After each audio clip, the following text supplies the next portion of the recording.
due west, I've got to know. Our scores this year were very low. On index 4 we did real bad. On index 2 it made me sad. But here's what's driving me crazy. What the heck is index 3?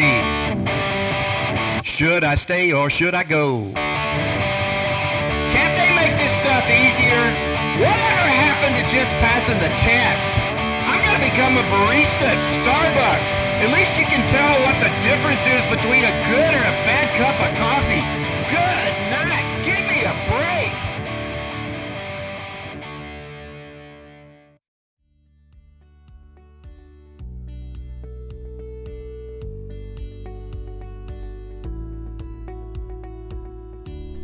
Okay, so this past year you heard that your school scored really well and got several distinctions.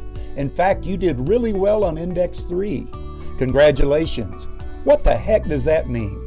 Or maybe you have had several grim faculty meetings that have warned of impending doom, and you don't really know why or how to fix it. You just know that if your performance does not get better, you have heard that you will lose your principal, and he is a really good guy. Or maybe you do want to get rid of him, which is a whole nother story. I digress. Well, this video is designed to help you understand in dummies terms what all of this means. But first, some rules for watching this video. You have to watch the whole thing. Even though you are elementary or middle school, you can't just watch that part. Let me tell you why. In case you didn't know, we are very serious about all of our kids being successful beyond high school, which means that not only do our kids have to graduate, but they must graduate with a plan for post-secondary success that will lead them to a living wage career. Your job is to start in pre-K and help them form a plan for success. Talk about it every day to them and their parents. Show them the importance of post-secondary education in achieving a living wage income. Just think about the power of all of us using our relationships with our students to be continually talking to them about their future. But here's the other reason you have to watch the whole thing. We all get caught up in our little worlds of elementary, middle school, or high school. We are all guilty of this. We think that if we can just get Bubba to pass his test at the lowest possible level in elementary or middle school, that we can celebrate. But the problem is that Bubba is going to continue on to middle school and high school, and just passing at the minimum level is not enough. Let me say this again. Just passing the test at the minimum level is not enough. So watch the whole video, including the parts that describe what is expected of our kids once they reach high school. Because even though Bubba may be a little toot right now, the truth is, all of us want him to succeed. Who knows? One day Bubba might be president, and all of our futures in our nursing home accommodations may depend on his competence or lack thereof. Here's another rule for watching this video. As you watch, think about what this means for the students in your classroom in your school. Hopefully this will have an impact on daily decisions that you make as you work with your kids. Okay. Enough of the rules. Here we go. Let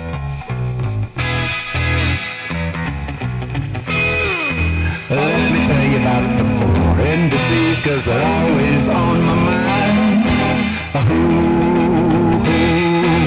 Oh, yeah. There are 4 indices, or for those of you with a limited education such as mine, 4 indexes. To receive a MET standard or MET alternative standard rating, districts and campuses must meet the performance index target on the following indices: Index 1, or Index 2, and Index 3, and Index 4. Did you ever hear of Boolean math invented by a man named George Boole who lived 200 years ago in Great Britain? He's the guy that created that and or stuff that helps your computer keep working. There's a great movie about him on Amazon Prime, by the way. Which just means we have to meet the standard at Index 1 or Index 2, but here's an idea. Why don't we just go ahead and meet the standard at Index 1 and Index 2 for simplicity's sake? You meet the requirement in either one of those, and you have to make it in Index 3 and Index 4. When you do this, you have met the standard. Your scratch-off ticket is giving you back your money. You are worthy of continuing your dull and meaningless life. You can keep your job. Congratulations.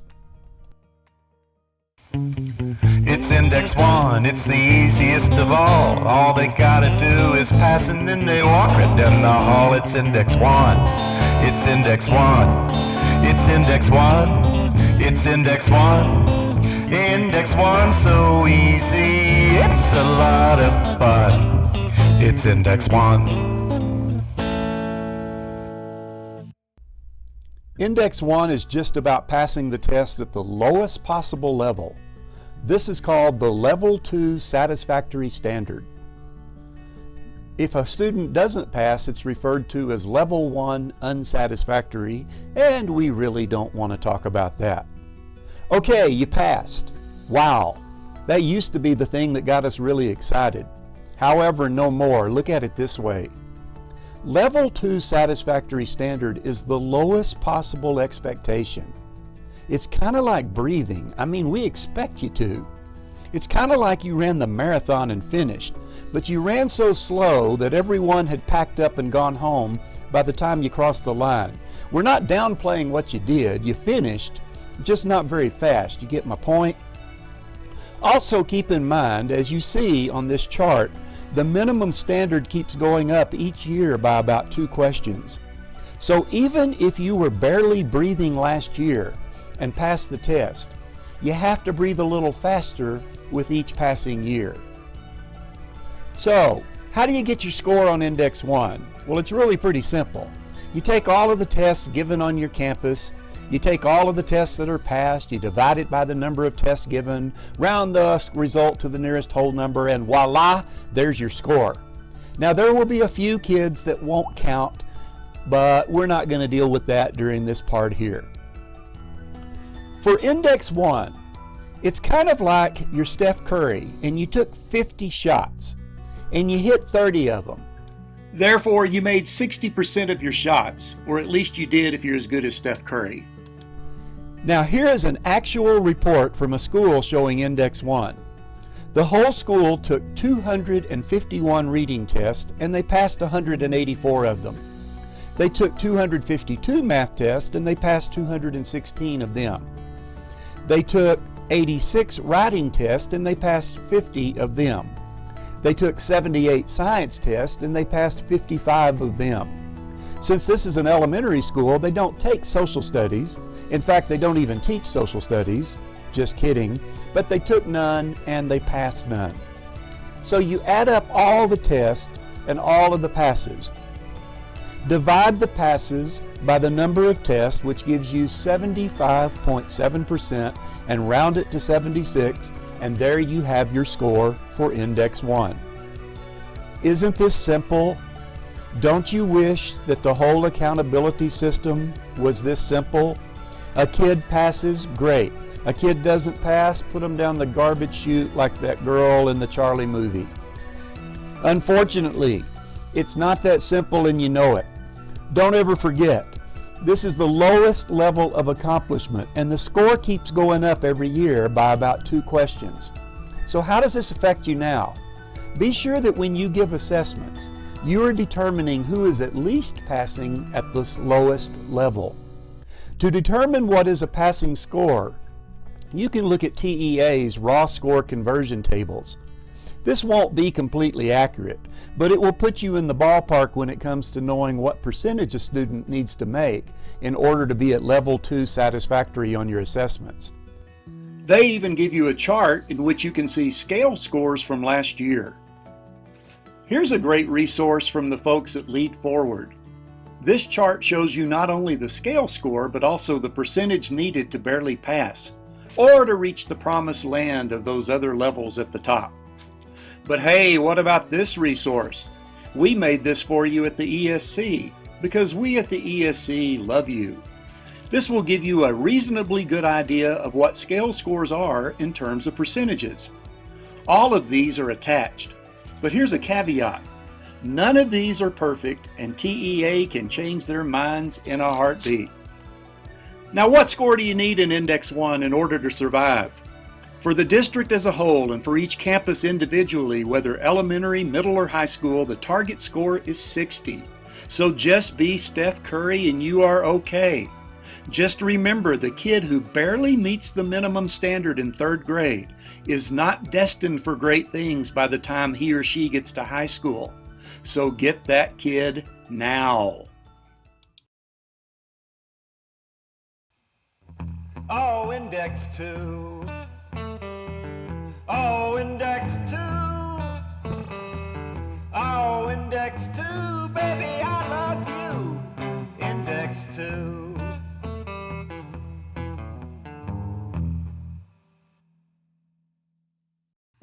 Index 2 is about student progress, and it is really important because if they are not continually improving, it's a bad deal. It only deals with ELA and math. It shows if a student made a year's progress or more from one year to the next individually. So therefore, it had to be a student who took a STAR test the previous year, or we don't have anything to compare. Index 2 utilizes all student groups and all ethnicities. If you have at least 25 tests in a group, then that's a group that we're going to count. Here's where students can really help you out, because each student can earn you either 1 or even 2 points. Now remember, the student had to have taken a STAR test the previous year in that subject, so they don't use 4th grade writing, for example, since the kids don't take it in the 3rd grade. The same for 7th grade writing. In high school, the progression is from 8th grade math to Algebra 1 and from English 1 to English 2. So how do your kids get you points for Index 2? Trust me on this, you don't want to know. Seriously, dude, trust me. This is way too complicated. Let's just say this. There are 3 categories for these measures of progress. Did not meet, which equals 0 points. Met, which is 1 point, or exceeded progress, which is 1 additional point. So a student can earn you 1 point for any test that met or exceeded progress and 1 additional point for exceeding progress. So therefore, think about bribing students who could earn you 2 points. These are like the 5-star recruits that your college is trying to bring in to help them win games. You want to give them fancy cars, swank apartments, cash under the table. Be sure to pay for these things with Title I money, as this makes Debbie Chapman at the ESC really happy. Maybe not. So if this is too complicated to explain, how do you know where they need to score to meet or exceed progress? Well, this is where the smart people of the world come in. You know, the kind of folks who are able to hack into your bank account and steal your money due to their incredible technical skills and imagination. Fortunately, we have many of these guys working at the ESC. Stefan Bressler, our grant manager, created a spreadsheet that shows exactly what score a student must make this year in order to meet or exceed progress. This spreadsheet is attached. Simply type in last year's score for a kid and bingo, you will see what that student needs to score. And by the way, don't contact Stefan, as this is not his job and he has friends who will hurt you if you bug him. You remember that smart person thing. Look at his cool spreadsheet. All you do is click on the previous year's test, in this case last year's 3rd grade test, math test for little Billy Bob, and then simply type in the scale score from last year that Billy Bob scored, and then simply bring up this year's test and grade level, which obviously in this case is 4th grade math, and there it is. To meet progress this year, Billy Bob needs to score 1652. If he does that, he will get you 1 point and quite possibly save your bacon. Also, if Billy Bob scores 1733, he will get you an extra point and quite possibly the honors that you have spent your entire life pursuing. Do you see how this might affect your use of interventions? Maybe Billy Bob is the student who needs to stay at school until 7 o'clock each evening. Many of our wonderful principals have created a sheet for each student, and I strongly encourage you to do the same. Of course, this sheet could explain all pertinent information about the kid, such as his reading level, his age, does he bat left or right, does he like to go to the hoop? Here's an example. If you have a great example and would be willing to share it, please send it to me. How about this cool thing? This was the idea of David Vincent, principal of Bonham. David is a very cool guy and a great guitar player. And look at this chart. As you put in the number, it actually creates a bar graph to the side. I am attaching this one as well, and I didn't even ask his permission, but he's a really nice guy. Is this cool or what? Here's a situation we need to consider. Let's say we have a particular class of students, and this year they all score level 2 satisfactory. However, we discover then that only half of them made a year's progress growth. That is a problem because we can't get too excited about this level 2 satisfactory business because they have got to be making a year's progress or more. That's something to keep in mind as we consider our scores. Here's a problem many of you worry and you whine about. Our kids always score 100. You're one of those schools where they all score 100, so how in the world are they going to make progress and get credit when they're already at the top? Well, settle down, because here's the deal.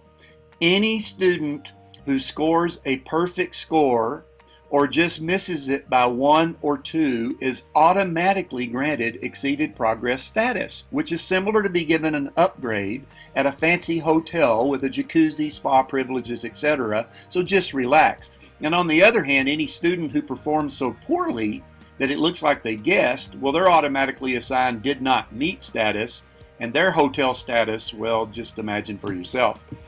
So what is the level you have to hit on Index 2 in order to avoid the firing squad? Well, this one is a bit more complicated than Index 1.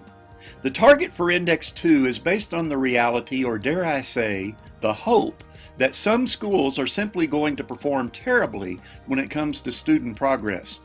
If you line up all of the schools, all you really need to do is to be better than those schools that are in the 5th percentile or lower. Since this becomes very Darwinian, perhaps you don't really want to wish too much goodwill on some of your neighboring schools in other cities. Since we don't know who these schools are until the results come in, we don't know exactly what this number is. Just keep in mind that as you are madly swimming to put distance between you and the hungry shark, it is best to be sure that a couple of your friends are behind you. Next to last is way better than last, if you know what I mean. Keep in mind that TEA could change their mind on this at any time and change the standard. Are we having fun yet? Okay, warning, here comes a really boring and tedious segment as I explain how they come up with your score. Here is an actual progress sheet from a school showing Index 2. You can see that the target score is 32. That's what we're trying to reach, so here we go. To figure it out, all of our students, 392, took this test. 275 of them met or exceeded progress. We're going to divide 275 divided by 392. We get 70.1. We round that off. That means that 70% of our students, of all of our students, met or exceeded progress. Next, let's figure out our percentage of students who actually exceeded progress. Well, we take the total number, 392. 114 of them exceeded progress. We divide 114 divided by 392. We get 29.08. 29 is what we round it to. 29% of our students actually exceeded progress. So now we take the 70 and the 29. We add those together, 70 plus 29, and it gives us for all of our students a score of 99. So how do they figure up our maximum allowable points? Well, they do this. Go over to the percentage who met or exceeded progress, and we had a potential of 100 points in that category. So we have a potential for 100 there. We also have a potential of 100 in the percentage that exceeded progress. So that means for each category, 100 plus 100 equals 200. So for all of our students, we could have got 200 points. For our Hispanic, remember, not African American, we didn't have enough tests. For each of these groups, we had a potential of 200. We add those all together and we get that number 1,000 right there. We had 1,000 possible points. That changes for everybody. So all they do is they do the same thing that I just showed you for each one of these groups that counts. Remember, they had to have 25 tests or more in each of these groups. So our total scores for each of these, we simply add these up. That'll be 99 plus 101 plus 92 plus 73 plus 104 comes out to 469. We divide 469 by our maximum, 1,000, comes out to 47. We scored 47 and we had a target score of 32. Are we having fun yet? Don't forget, you have to meet the standard on Index 1 or Index 2 to stay out of trouble. Hopefully both. Stop hanging by a thread. Eventually, it's gonna break.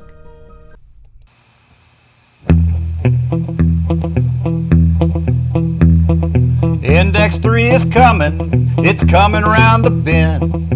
I ain't seen the sunshine since I don't know when, 'cause I had some really bad scores and time keeps passing by. When I look at Index 3, I hang my head and cry. Index 3 is about closing performance gaps.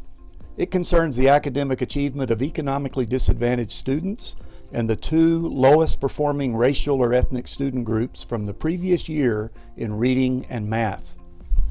Tests used include reading, math, writing, science, and social studies. There has to be a minimum of 25 tests in a specific group in order for the group to count in that area. So take these groups, your economically disadvantaged and your two lowest performing racial ethnic groups from last year in reading and math. And don't worry about figuring this part out. The most wonderful Debbie Chapman will send your campus an email identifying these two groups. Obviously, this should come into play as you do interventions. Each kid earns you 1 point for meeting or exceeding Level 2 satisfactory standard. You get an additional point for each test that meets the Level 3 advanced standard. What is advanced? Well, it's what we all strive for, but so many of us, and you know who you are, never reach it. Let's just say that if we said this to all of the principals or former principals, all principals who are advanced take 1 step forward. Not so fast there, Mr. Curry. Here's a chart from Lead Forward that shows you the percentages they project for meeting the different levels. Obviously, getting advanced is tough, but it is crucial to get the kids who are close to advanced over the hump. You will learn more about this in my Index 4 lecture. So what is the target that you have to meet? Again, we are back to that 5th percentile thing. Just make sure that if you and your wife are running down the hill to get away from the hungry and hard-charging mountain lion, well, you get the picture. Don't forget that when you give assessments, be sure and figure in how many kids get advanced. Okay, do you really want to know how this is figured? Seriously? Really? All right, real quick, I'll tell you. You throw out the high and the low score, you figure in the dismount, you see what the Czech Republic judge thinks. Wait, wrong sport. So here we go. So what you're looking at is our economically disadvantaged. We have 80 tests in all that will count. So there will be 80 tests that we'll look at, and 80 of them this time reached Level 2 satisfactory standard and above. So 80 divided by 80 equals 100, which rounds to 100. So our Level 2 satisfactory standard score was 100 on the economically disadvantaged. All right, let's look at our economically disadvantaged and how they did on advanced standard. We had 80 tests, and 40 of them reached the advanced standard. So we do 40 divided by 80 is 50, and if you round 50, you get 50. Okay, so that's our score for that. So let's figure out our score that we get for economically disadvantaged. We had 100%, we had 50%, and so we add those up. 100 plus 50 equals 150, and that's going to give us our score for economically disadvantaged, 150, out of a possible 200. And there on this chart you can see we do the same thing for economically disadvantaged in our two lowest performing racial and ethnic groups. So let's look at our total points. On our total points we scored 1430 out of a possible 3000, and we divide and we will come up with our score, our final score for Index 3 of 48. Isn't this fun? But it's important.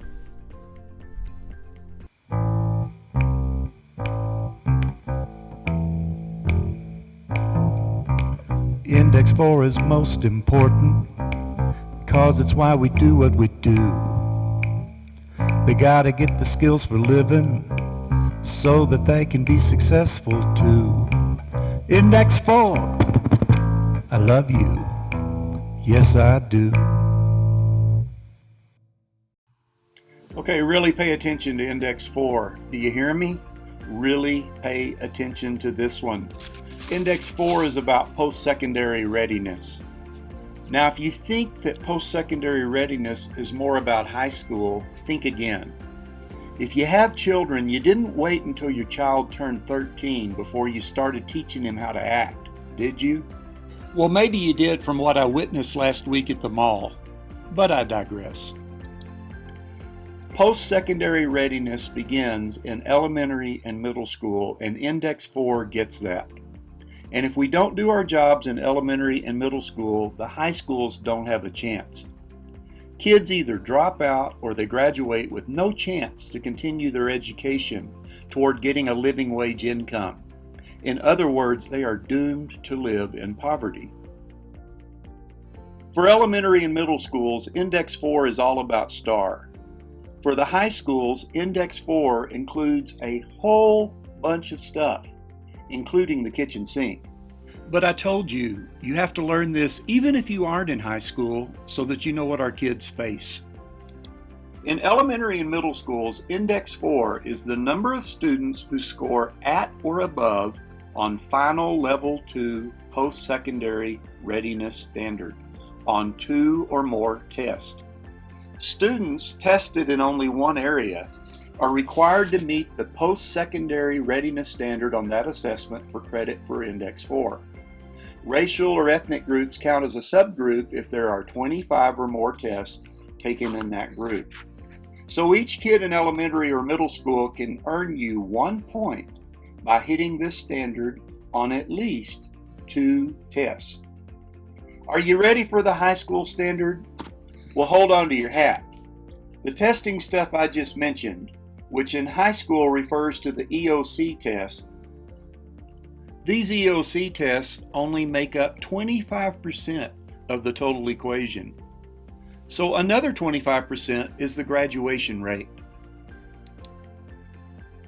If a student starts in a high school as a 9th grader and finishes with that same school as a graduate, the student gains the school a point, or actually a quarter of a point, but we'll get into that.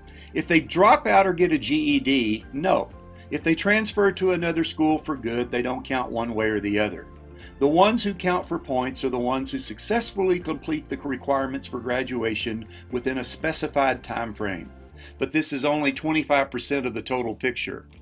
So what's the next 25%? It's called the Graduation Diploma Plan. If kids graduate foundation only, no points. The minimum is foundation with endorsement. Now for the last 25%. This is called post-secondary component, college and career readiness. And there are 3 different ways in which students can earn the school points in this category.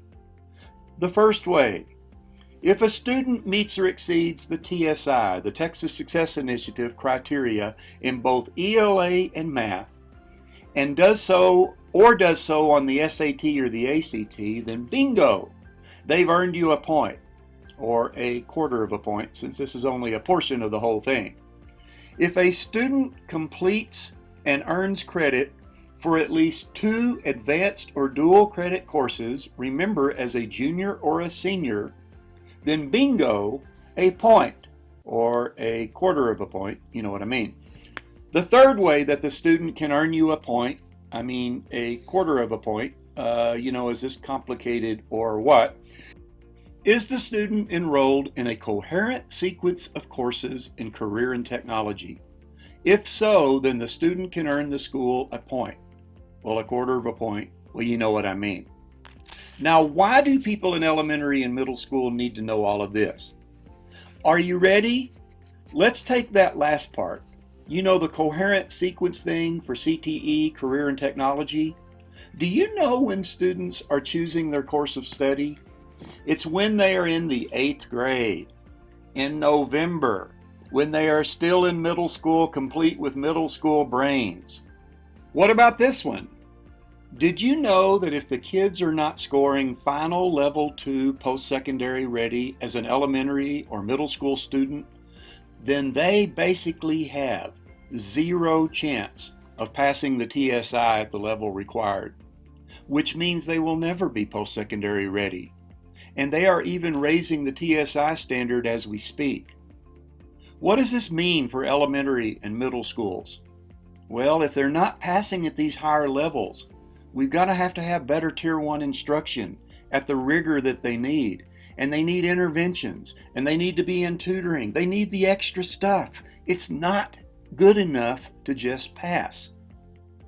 What about the part where they must take and pass at least 2 advanced classes in high school? They don't suddenly get to high school and get on that track. What's my point? We have got to change our mindset as early as possible with our kids. Just getting little Susie to barely meet the standard in elementary or middle school is truthfully a cause for concern. Let's all make a pact and start reviewing our results in the following way. If they are not scoring at final level 2 post-secondary readiness, then they are failing, and we have to put our time and resources to work to get them to that level. And let's look at these underserved kids that we have. Think about the kids of different ethnicities who should be pushed to be in those advanced classes. The same goes for level 3 advanced standard. We have to be deliberate in pushing students to reach this level at an early age. If students are supposed to be on a level D at the end of kindergarten, then level E has got to be college ready, and we can't stop until we get them there. Think of the power of everyone pushing the kids beyond just passing and getting by. College ready. Well, let's look at how they figure this score up. There's the 4 parts of this for the high school. And below you can see how they're going to figure this up based on STAR or EOC. And we don't need to go through it, but you can figure out how you're going to get your total points on this.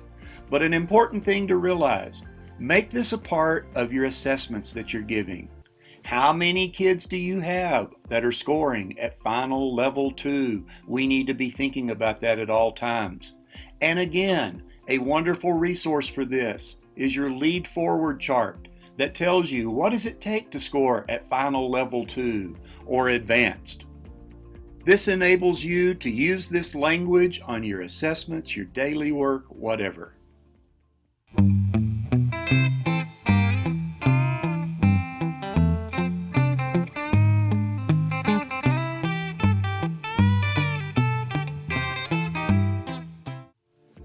So what does all of this mean?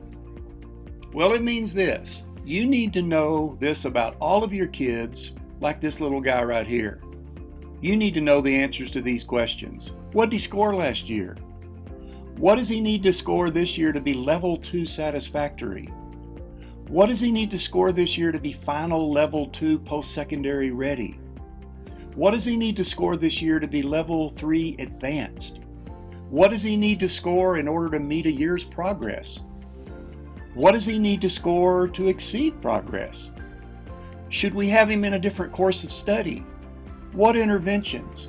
And countless other questions that we have to know about him. But the most important question of all about this little guy is, what does he need in order to become successful beyond high school? Because, ladies and gentlemen, it's our job to make it happen. Thank you so much for what you do for the kids of AISD.